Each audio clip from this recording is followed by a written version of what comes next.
Welcome to Empowering Chats with Susan Burrell. This is where we have deep, intimate conversations about self-empowerment and future existence. I am an intuitive healer and a light leader who has been called to activate other light leaders. So I'm curious, are you one of them? So by listening, lean in and see if you are ready to be that eternal potential you've been called to be. Using your bravery, your talents, your tenacity, can you be innovative and adventurous in order to activate your light and lead from that place? This is where we learn how to love ourselves from the inside out and love the whole world over and over again. Enjoy the show. Well, everybody, welcome to another empowering chat. Before we dive in with my guest, who's a returning guest, and we're so excited we're going to talk, I want to remind everybody that I have my next Are You a Light Leader workshop. It's called Awakening Your Inner Authority. Awakening Your Inner Authority. Let me say that with authority. Ha. And that is from February 16th to the 20th on Zoom. So if you're interested, check my website. You can sign up through there. And it's a 5-day deep dive, 5-day consecutive deep dive. It's the fourth class of about calling light leaders that I've created. So I'm looking forward to this. It's really going to be interesting. So I just wanted to let everybody know that. So now, this woman that I'm about to speak with, you guys you've heard her if you follow everything that I do, and hopefully you do. Hopefully you do. This woman has written a couple of books. One is called Written in the Stars, and we talked about that when we first met. But she is also an intuitive astrologer and a pioneer of conscious relationships.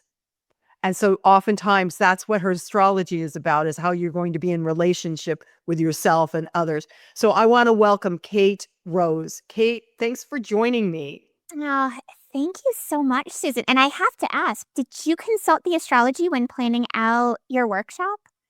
No, no, I haven't. No, the end of last year, I always come up with a theme for the podcast, for the show. And I kept hearing inner authority, inner authority. I was like, okay, that's what the year is going to be about, your inner authority. And then when I was beginning to drop into what this particular workshop would be, it was to awaken. I mean, most of the people that work with me as light leaders, actually a lot of people, have an awakened inner authority. And it's just becoming more and more pronounced. So did astrology mention this? The astrology of the week that you described is truly kind of one of the most potent actually all year. And we'll back up in a minute and kind of talk about end of January, February, and all of that. But the week that you described, so the 16th to the 20th, the 17th is when the Lunar New Year begins. It's also a new moon and solar eclipse on the 17th. Oh, and it's also the first eclipse in a brand new cycle. And then on the 20th, we're going to kind of be having a conjunction between Saturn and Neptune in Aries almost all month, but it's going to be exact on the 20th. And when you're talking about your inner authority, and we're seeing that week, I mean, between Aquarius energy, which is where the eclipse is going to be, and then you have the conjunction with Saturn and Neptune, that is all about, it's an independent, let's say, inner authority where we're going to be more willing to listen to our soul and what feels right for us than, let's say, what we're collectively told our authority should be. So really great energy. Oh my God. I am so grateful that that everything's aligning to really pump us up into that kind of awareness, because right now, don't you think, Kate, it feels like it's been feeling like it to me.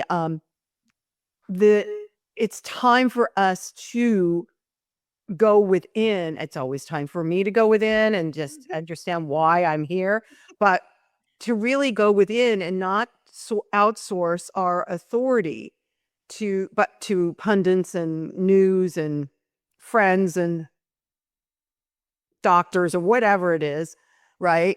Um, last year, I think you were on, when you came on, I think we talked about, there was a lot of astrologers that were talking about standing in your sovereignty. Mm-hmm. And so that's where this inner authority came to me.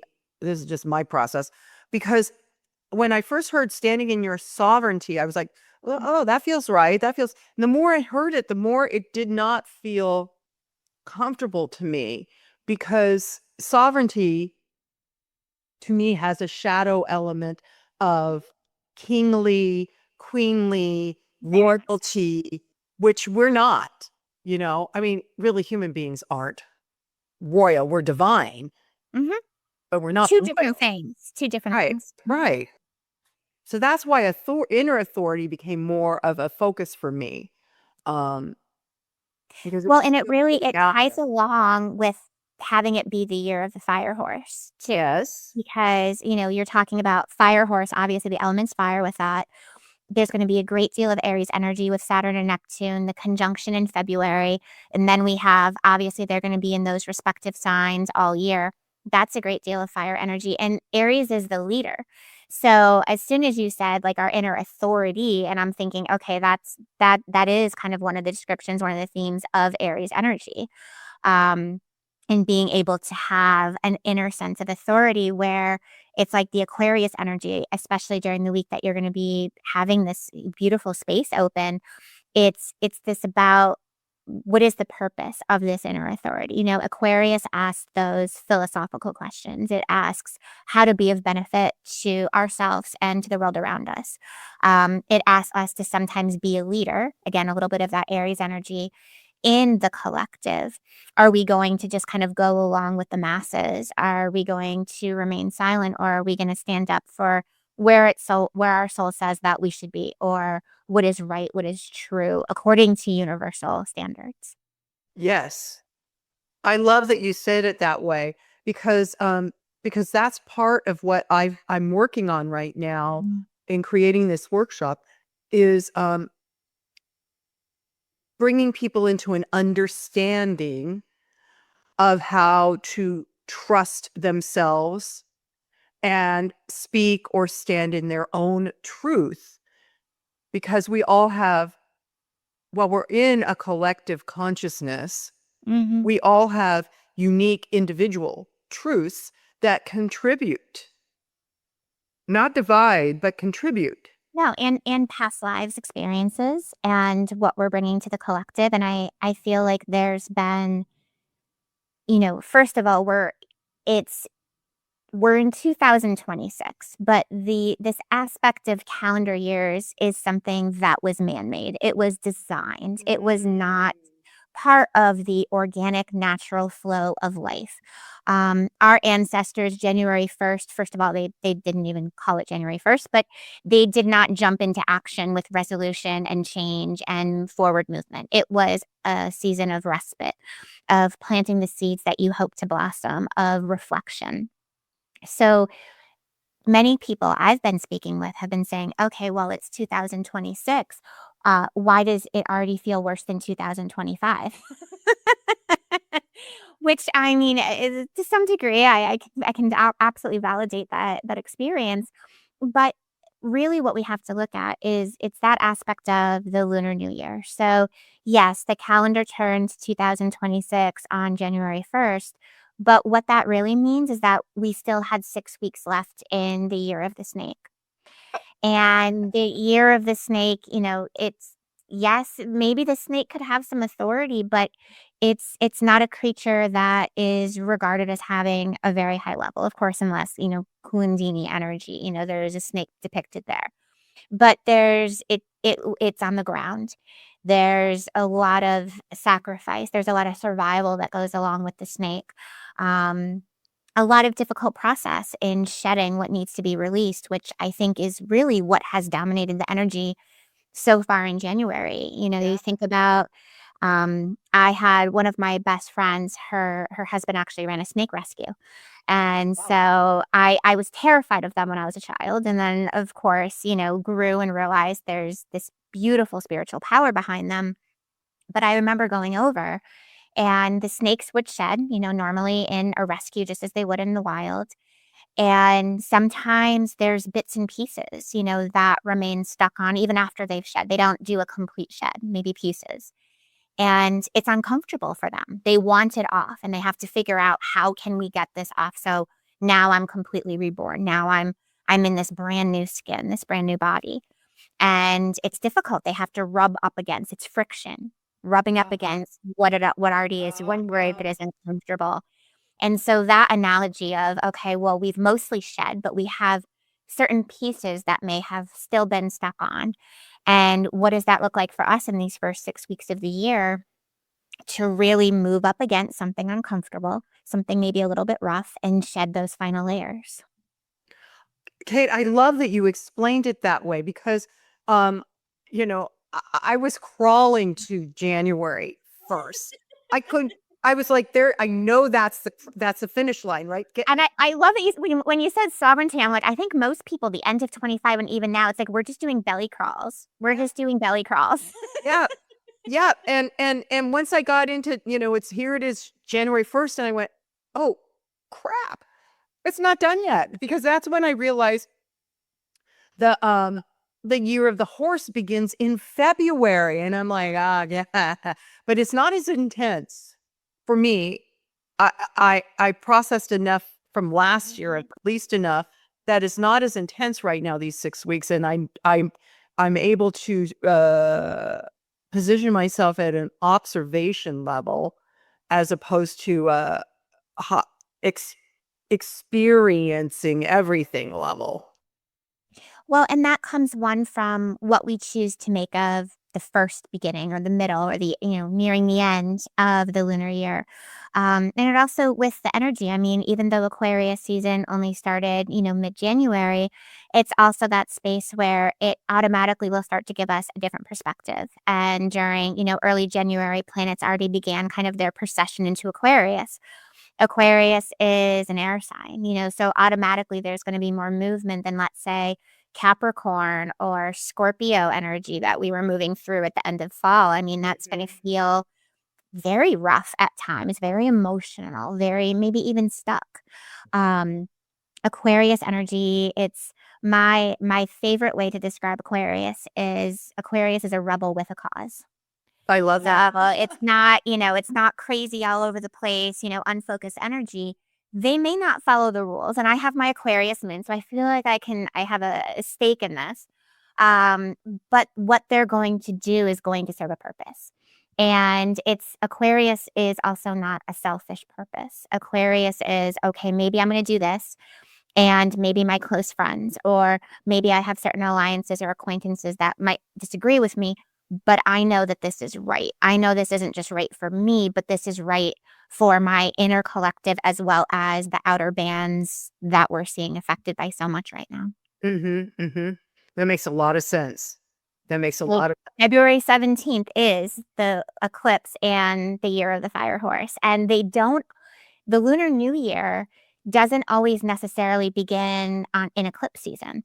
Eclipse season can shift various. Sometimes it's in the spring, sometimes we have it in the summer. So the fact that we're seeing a solar eclipse and the year of the fire horse, Lunar New Year, truthfully, when I was doing and looking at all the February astrology, my birthday is February 22nd. So I'm kind of right in the mix of all this exciting energy. My brain kept wanting to say that it was a lunar eclipse in February. My brain did not want it to be a solar eclipse. And because why? just a lot more energy, a lot more unpredictability, but we need that as well. But I think my brain was hoping that it would be a lunar eclipse because that would mean more emotional, maybe more peaceful, maybe more inner changes in movement happening rather than a solar eclipse, which is external. A solar eclipse means that we're going to see changes, we're going to see unexpected things in our lives, in the collective, in the world around us. Okay. So sounds like the year of the horse is going to come rushing in I was going to say with a bang, but we don't necessarily want all that. We don't want any bangs. It's just going to come rushing in. Let's just say that. And I've been doing, I mean, especially with the astrology and all that's going on, I've been doing also a lot of research and insight into what the fire horse means. So mostly every Instagram post that you see on the fire horse, it's all positive, right? Because we needed that at the end of 2025. We're like, Right. fingers crossed, this year is going to be our year. Individually, collectively, it's our year. And the fire horse is movement. The fire horse absolutely is new beginnings. We're also in a 1 year. The fire horse absolutely will be part of a very different energy than what we had last year. However, fire, we're looking at the element versus like earth or wood or metal. Fire, we know, is something that we need in moderation. We need fire, we need warmth, but too much of it, we also know, can cause destruction. The fire horse, the number one thing for everyone listening to be mindful of with the fire horse, and this goes all year, not just on the Lunar New Year, Yeah. is that as wonderful as it is to be able to have opportunities and movement and feel like you're going to take your life, yourself, the collective in a different direction, the fire horse also brings impulse behavior. It brings the feeling that I have to act now or never. And so being able to pause before making any decisions, any choices, whether for yourself or the collective, is going to be immensely important in the year ahead, especially in order to be able to get the greatest benefit for it. Okay. Let's just break that down just because you just said a mouthful. Okay. So impulse behavior. Um, as you were saying that, I was like, we saw a lot of impulse behavior few years ago, you Mm-hmm. know, and all last year we've been seeing. I would categorize that as impulse behavior. Mhm. So this is becoming, and now what just happened? This is becoming so impulse behavior. Now, okay. Okay, then the other thing you said is taking a pause, pausing. So this is a practice we can do now, right now, before the fire horse enters. Absolutely. Practicing pausing. It's practicing pausing, because we also have to be mindful. Like the year of the snake, it was really about shedding. It was about release. There was a lot of cycles, especially with generational planets like Saturn and Neptune preparing to shift this year. There was a lot of karmic cycles, personally and collectively, that were ending. So it was more about just releasing, just, okay, everything was slow. We wanted everything to speed up.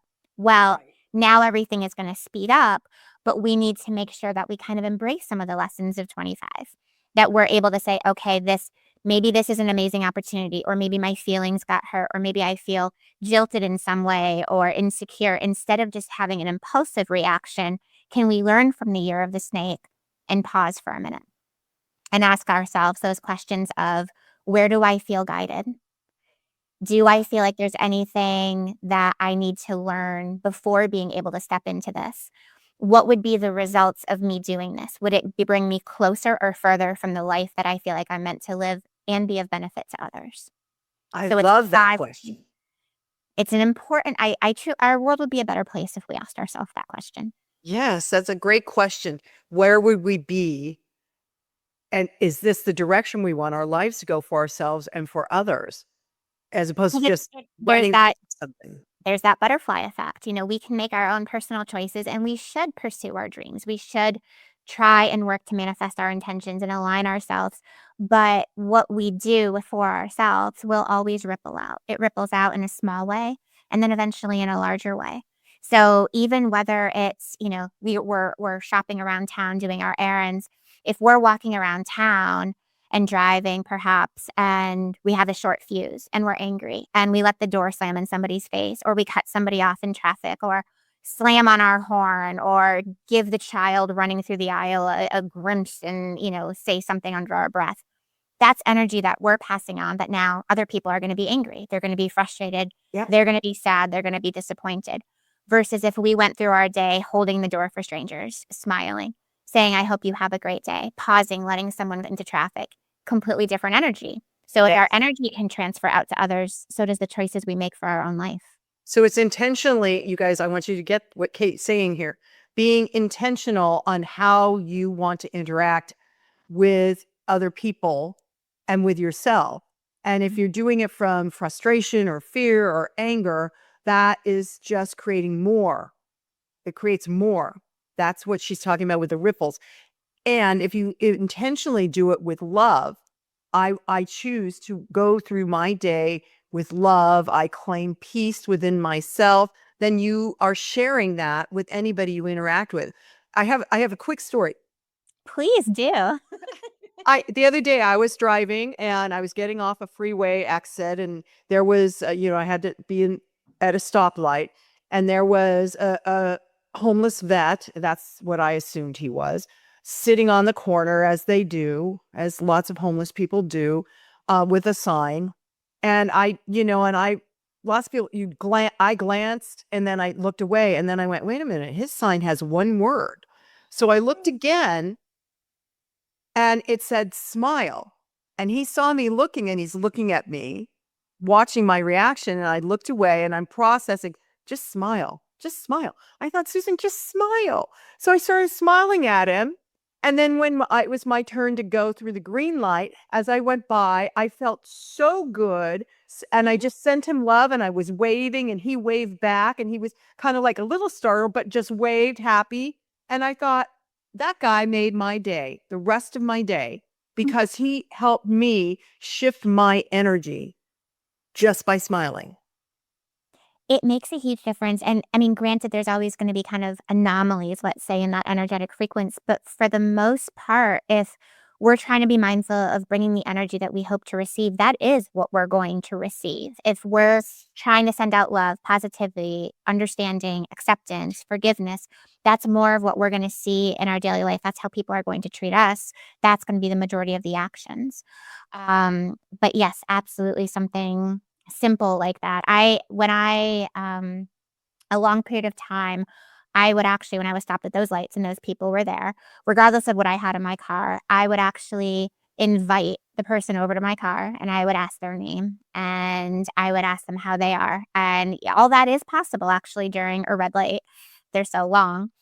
But it's interesting, those encounters, and even that aspect, you acknowledged also his humanity in that, Yes. Yes. Yes. which is an Aquarius theme, which is going to be a theme. So whether it is someone at the stoplight, whether it's someone at the corner grocer or a news story that we see online, it's recognizing the humanity in that person and not and acknowledging that. Because while, the internet is responsible for you and I talking, all the technology is responsible for us being able to be in our homes, opposite sides of the country, and having a wonderful conversation. But in many cases, if we're not practicing awareness, it can also take away the humanity of people, of situations, of events that occur. Okay, this is another conversation we're going to have a little later in the year, because I'm just now Well, investigating. I was already thinking that we're going to have to talk more than once this year. So Yes, yes, because what I felt there, I'm beginning to investigate AI, Mhm. and I'm reading a book by Greg Braden right now called Pure Human. Mm. And I trust Greg and his research and leadership.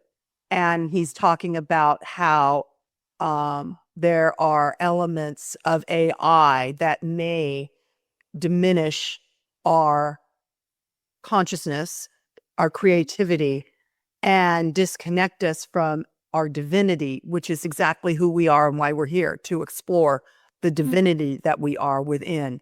So, yeah, we'll have a conversation about that and how that fits astrologically when I'm a little. Oh, absolutely. There's some Pluto and Aquarius right there. So we can talk all about that later in the year. Oh my God. Okay. It is all connected. Um, I had said that I wanted to back up a little bit, even for the end of January, because that's kind of where a lot of the energy that's going to be pretty important and significant for us really begins to happen. And that's Neptune in Aries. So as of January 26th, Neptune is no longer in Pisces. Neptune is definitely one of the generational planets. So is Saturn. And so with these planets, they seldom change signs. So the rule in astrology is the more rare an event is, the greater the significance and impact it will have upon us. Okay, wait. So Say that again. the more rare something is, the Uh-huh. greater the impact, essentially. Okay. like Mercury retrograde. Mercury retrograde can go retrograde 5 times a year. Sometimes we notice it, but it's really little effect. Maybe an email glitch is gonna happen, our flight's gonna get delayed, but it's pretty minor. Neptune, like it went to Pisces 2011, 2012, it can take an entire lifetime. Like once Neptune leaves Pisces, for all of us that are on Earth, regardless of how old we are, we're never gonna see Neptune in Pisces again. It's done. Wow. So when we're experiencing something like that, it really does shift the energy. It really does represent a complete turning point. With Neptune and Pisces, now Pisces is the modern ruler for Neptune. So Pisces and Neptune had a lot in common. There was a lot of aspects of spirituality, which definitely I would say since 2011, 2012, that's become much more mainstream. Aspects of healing have become more mainstream. Astrology, intuition, our inner light, the universe, the divine, all of that has become more mainstream. Neptune in Pisces is also a great deal of representing our intuition, our dreams, our hopes, faith. On the flip side, Neptune can also be delusions, illusions, addictions. So in Pisces, all of those themes were a lot stronger. Uh-huh. We had the great positives of spirituality, but perhaps we also had the aspect of succumbing to some really heavy illusions. And then with Pisces kind of representing that aspect of spirituality, I feel like during this past decade plus was also when we saw a great deal of rise in that kind of that theme or that ideal of the false prophet. And there you're combining that aspect of the illusion of Neptune, kind of that prophet spirituality, philosophicalness of Pisces. And yet, with Neptune in Pisces, although there may be the rise of the false prophet or prophets, it wasn't really something that people were, at least collectively, able to discern as of yet. So now Neptune's moving into Aries, first sign of the zodiac. So right away, it's not about so much of endings, it's more about new beginnings. Aries is a fire sign, first of the zodiac, known for being a leader. Lots of positives. Aries takes action. Aries can usually see quite clearly, although, like the fire horse, a lot of impulsivity. Okay. We're going to have Saturn follow suit very closely on February 13th. So as of the 13th through January 28th, we're going to have Saturn and Neptune both in Aries. Okay, Now, so I have a question. yeah, When Neptune goes into Aries, is that for like another generational stint, like a couple of decades or something? yes, it is. Yep. Okay. And that's why it just doesn't work out in our lifetime that we're ever going to see that back. Okay. So moving in, now we're going to be having 2 planets in Aries. We did have Saturn and Neptune in Pisces, but it's interesting. Pisces, let's say last sign of the zodiac, we had Saturn and Neptune at the end together of that transit. Now we're seeing Saturn and Neptune in Aries, the first sign, and now we're having to deal with these 2 planets together in the first 2 years of Neptune's transit. Okay. For many people, just Neptune and Pisces alone since 2011, in retrospect, there was a great deal of changes or growth. I can even see that in my own life, but it didn't necessarily feel uncomfortable. It wasn't something that we were consciously aware of until Saturn went in 2023. Then everything kind of came to the forefront. Now Saturn is all about work, about effort, integrity, boundaries, divine timing. Now we're going to be having to kind of carry forth similar work, but in a different area of our lives for these first 2 years. Aries has a lot of positives, a lot of action, a lot of movement, but we also have to be mindful. Fire horse, we know impulsivity already. Aries is also the god of war. So it's something that we have to be very mindful of in our own lives and collectively, especially the next 2 years, but specifically the month of February. Because from February 8th to March 4th, although it's exact on the ending day of your workshop on the 20th, for about a month, those 2 planets are basically going to be in that conjunction in Aries, especially after the 13th, And it goes until March 4th. March 4th. And then we're going to have both of them. And then Saturn will not leave Aries until January 2028. So even though the conjunction will no longer be in effect after March 4th, we're still going to have both of those planets, yes, in a sign all about new beginnings, forward movement, courage, taking action, but also being mindful it's the sign of war, of aggression, anger. Okay. I gotta hold on. Yes, we have to let the wheels turn and then process. Okay. So, and you were just saying they're going to be together for 2 years. Hmm. Okay. Does that mean that in February, March, we'll be entering into a war that could last 2 years?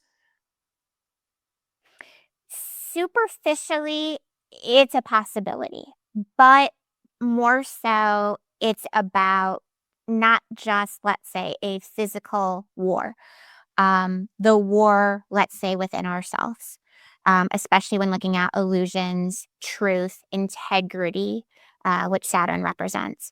It could be a war now with tying in that Pluto and Aquarius, a war of information. It could be a war of, let's say, division, which unfortunately I think we're already seeing. Both Saturn and Neptune did their little dip into Aries in 2025. So it doesn't necessarily need to be a physical war, although it is something to be mindful of in the coming, especially this coming year. Right. Because of the impulsivity. Because the impulsivity, and then even we have the North Node over the summer months on July 24th.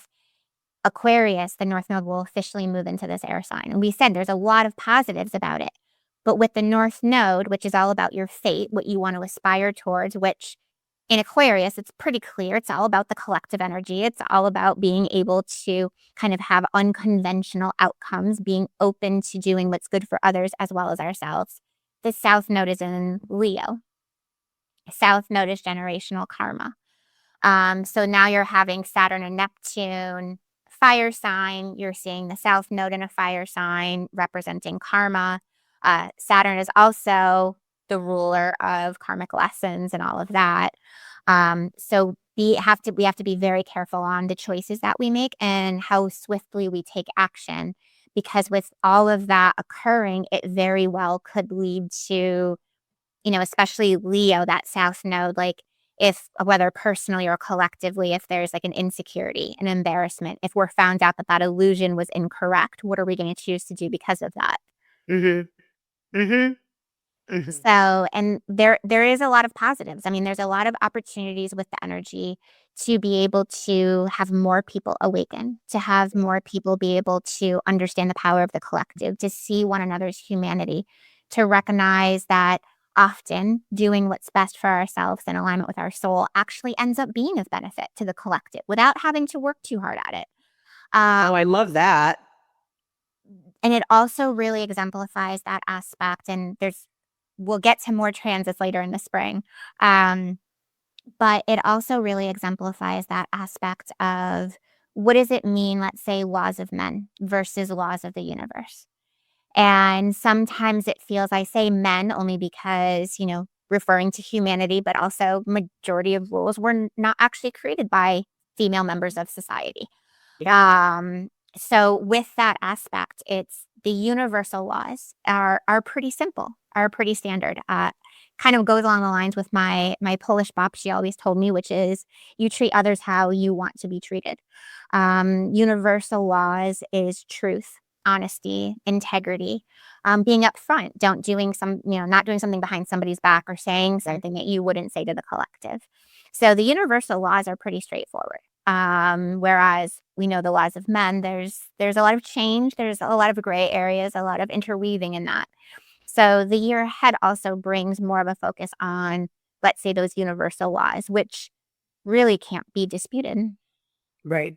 And they are immutable. They just are. It just is. It's the laws of the universe, what karma responds to, what the energy of the universe is. And it's pretty basic. We talk about let's say being cruel or lying or being deceptive, that is exactly the opposite of a universal law, full stop. There's no gray area with the universe.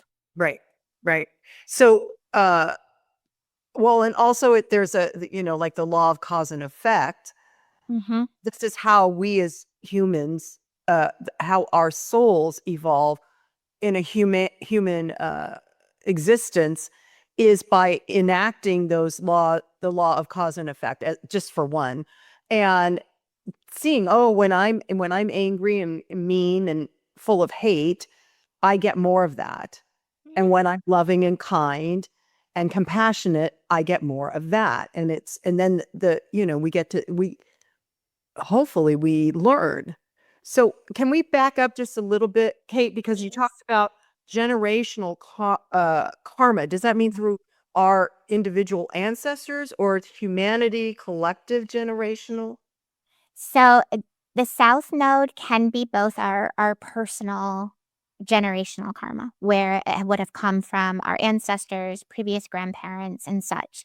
However, we also could have the generational karma of a collective or a collective country or place, Okay. which is going to be something that comes up as well. So the karma that we're going to be moving through and dealing with isn't just, let's say, maybe your great grandmother didn't know her worth or she was silenced. It's also wherever you live, it's the collective karma of that country based on their past choices. It sounds necessary. And it is necessary. And it gets to be, so when I'm looking at astrology, I also, and I know there are some astrologers that do this, I'll look back in history and I'll say, okay, well, when was the last time this occurred? Then we'll get maybe a little bit better idea. So the last time that we had Saturn, Neptune, and Aries was 1703. Oh my. So really long time ago. Definitely not in our lifetime. And I mean, Right. maybe one of our past lifetimes. And during that time, obviously a great deal of conflict. Definitely wars were occurring. Division was occurring. Aspects of freedom. We also had Aquarius energy kind of tying in during that time as well as colonization. So when we're seeing that, okay, 1703, we're pulling out not specific events, but we're pulling out the general themes of what that time period represented. It usually gives us a good idea of what to move forward on.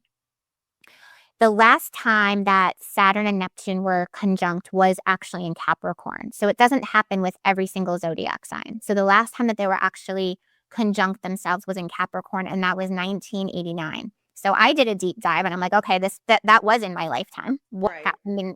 I can vaguely remember, but I was still pretty young at the time. So what was interesting in 1989, the fall of the Berlin Wall, which I actually remember watching on television, the Stockton school shooting, which was one of the first school shootings that we had, Yeah. riots in Miami due to shooting the black motorcyclist. And so in looking at that, 1989, well before, let's say, the media and, we're made so aware instantaneously of everything that's happening, but many of these same things, one, are still happening now. No real solution, no real justice. And so this theme kind of kept coming up for me when I was looking at this and looking at the historical components of the astrology for the year ahead. And I think this is where that generational karma ties in, is that although we have the ability to awaken, to tune into our souls, we also have to look at collectively what has been the energy that we've been in. And seeing this historical component, it's the phrase that kind of kept coming back to me is, this is who we've always been. And if this is who we've always been, then that means, yes, it is necessary in order to become someone new. Okay, wait a minute. Who we've always been in the past is past, right? And so this is now the opportunity with this the generational karmic shift Fire horse, all of it. for us to uh change who we've always been. To make a different choice, to heal what we have in our past, not just personally, but collectively as well, Collectively. so that we can change. So because there's been so much where there's been points of light. there's been points of growth. There's been moments where of simple avoidance where we didn't really want to see who we were as a collective. But only once we have that full, complete, usually very painful truth of who we are as a collective can we then begin to heal and change. And that I think is currently happening. Wow, I got chills and energy and everything, Kate. So this is oh my goodness. But happy New Year, Susan. Thank you. You always bring me such joy. Oh, It's well, there but see the difference is that versus being stuck in the cycles, we're gonna be able to move ahead in the cycles. We just need to make sure and obviously we have control over our circle, our bubble, and the ripple that we create. So that goes a little bit into even how to approach this year, how to care for ourselves, because as much as we need to be concerned about the humanity of everyone that we're seeing and everything that we're encountering, we have to be able to take ownership and remember we can only affect our ripple. It's not about trying to change the ripple of others because whether it's a ripple or karma, they're creating their own. right. And But it's we not can ours change to mess our with ripple. that. It's not ours to mess with. So, but by being able to take care of our ripple, and it's that balance between being that, talking about Aries, that warrior energy, being a warrior for humanity, being a warrior for what is good in the world, but also recognizing we have to have balance with that. And so focusing on our space and focusing on the antithesis of so much of what is going on now is love, is peace, is joy, is unity, and not losing that inner sense of light and humanity that does really, it's what makes us divine. Yes. Yes. It's interesting. I have um a few I have some people in my circle who are going through disease challenges and it is affecting everyone in that circle, and there's Right. lots of people there's many people that are going through disease challenges. And so in checking in with them, some people said, I just chose to stop playing the game. I'm just, I am just going to be more love and be in gratitude and be in service than be angry. Mhm. And it's because they feel for these people that are going through these disease challenges, and they see. So the gift is something that looks bad is often, you said it earlier, becomes a catalyst for change. Mhm. Something that looks bad could be the gift, the gift that we need in order for our mind to wake up, our heart space to open, and things like that. It absolutely is, and it's hard to say, it's hard to think about, but I also so much with what is going on right now, it's not even necessarily about what we're seeing on headlines. It's not necessarily attached to people, to names, to faces.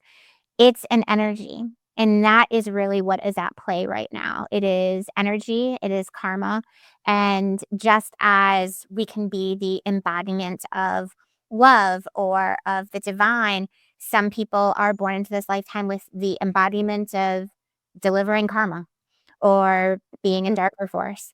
And so there's that aspect where it's not necessarily about the specifics, but it's about the energy. That's the root of what's going on. And there is a deeply spiritual component and meaning to that. But again, it's hard to not fixate on the faces behind the meaning. Well, and yeah, the agents that Mhm. are here to assist humanity. There's it it kind of makes my brain like cross-eye. But I finally, toward the end of 25, was grasping it, going, I see. Mhm. And it's important that we see um that what is occurring is for our highest good, regardless of what our little pea brain thinks. Well, and even if we look at a lot of times, like historically, challenging eras in, let's say United States or global history, what followed ended up being more cohesiveness. What ended up being was greater peace alliances, collaborative experiences and agreements. So it's that aspect of, yes, there's, let's even say spiritual warfare. There are forces at play. There are absolute challenges there, but it's because of what we're meant to work for that's going to come after. Okay. And that's going to be in our lifetime. We're not going to have to wait all that long. And the last, and I'm glad that like I said, this year is a big year, so we will connect later on. But we have busy first few months. So we have Neptune in Aries, Saturn in Aries. We have the solar eclipse, new round of eclipses in Aquarius, the conjunction with Saturn and Neptune. And then the end of April, we have Uranus, another generational planet, changing signs into Gemini. Uranus is all about the awakening. It also gives us exactly what we need, even if we didn't want it at first. Yeah. What I love about Gemini is it's one of the zodiac signs that represents duality. Pisces is the other one. So Gemini duality, often just thought of as the twins, but really what it represents, often the lower, the higher mind. It represents even, like, let's say our higher self or human self. Are we going to do what, let's say, feels good or that we want to do in the moment, human self, impulsivity? Or are we going to lead with the higher self, which is, this is going to be a greater benefit to me, to others in the long term. This is me more connected to source, to spirit. It's so funny. It's so funny, Kate, because my grandbaby is a Gemini, and people are saying, oh, she's a Gemini, and I'm like, I don't even know what that means. What does that mean? And you just explained it to me. Mm-hmm. You just explained it to me. That's great information in order. And again, it's another air sign. So now we're having air and fire really be the dominant energy of all of these generational planets. We have Pluto in Aquarius, we have Uranus in Gemini, Saturn and Neptune in Aries. So there's going to be a lot of movement. Doesn't mean that some certain structures might not have to crumble in the process, but there's going to be movement, there's going to be progress, and there's going to be new beginnings. Oh, well, Kate. Okay. So to kind of wrap all this up, because we talked about self-care, because that's, to me, how we can move through this year. So what self-care? We talked about pausing. Yep. Instead of reacting. What else? One of the other things that even the energy of the astrology this year is, as much as, which even kind of ties in with your AI book that you had mentioned, is there's a return to basics. There is a return to doing things, let's say, that we previously thought took too long, too much time invested, all of that. And we're actually returning to those basics. And returning to those basics, a lot of it is people are meeting in person instead of online. So maybe we'll be able to meet this in person this year. That would be lovely, Susan. Wow. Wouldn't that be amazing? Many people are kind of returning to the earth in terms of whether it's growing food or just being in their garden. People are making more foods from scratch. They're getting outside in nature more. There's going to be more of, even with the fire energy, of people being able to say, no, my rest time is sacred. My rest time is slow, even if the rest of my life moves fast. A lot more conversation in person versus, let's say, texting and everything done digitally, even romantically. People are really, I don't know if I've ever actually met someone that said they love dating apps, but people are actually really making the switch off the dating apps, and what they say, meeting people in the wild. So that's going to be something that's more important. So part of that self-care, going back to so many of the basics also allows us presence. Going back to the basics also automatically will include practicing that pause before making any decisions. And it also grounds us in ways that so much of our current lives don't do. And with the air and fire energy, grounding ourselves will be important, which is part of what that pause is. Okay. Wow. Okay, everybody. I hope you took notes. And if not, you can listen to it again when it airs. Kate Rose, thank you. Thank you for the beauty and the grace and the intelligence and the divinity that you are and that you bring to whenever we have our conversations, I just adore you. You really are a gift to me, but I think you really are a gift to the world. Thank you so much. Thank you. And I do feel exactly the same way about you. And I can feel for everybody that does not know, we take a moment before Susan and I begin talking and we align our hearts. And when we're speaking and connecting, I truly feel that. So you are that light and gift as well, Susan. Thank you. Thank you. All right. Until next time, and there will be a next time, There will be a next time. I'm just going to end with, and so it is. Namaste. Well, that wraps up our empowering chat for the day. I hope you enjoyed it and found it inspired you to be more empowered. If you want to find out more about me, go to susanburrell.com, my website, and you can see what we're up to. I am teaching classes again, so there's a calendar of that, and you can register. You can check out my book, Live an Empowered Life, a 30-day journey with the companion inspiration cards, or you can access my guided meditations that go through Insight Timer. We got a bunch of stuff on the website. Check it out. And until then, namaste.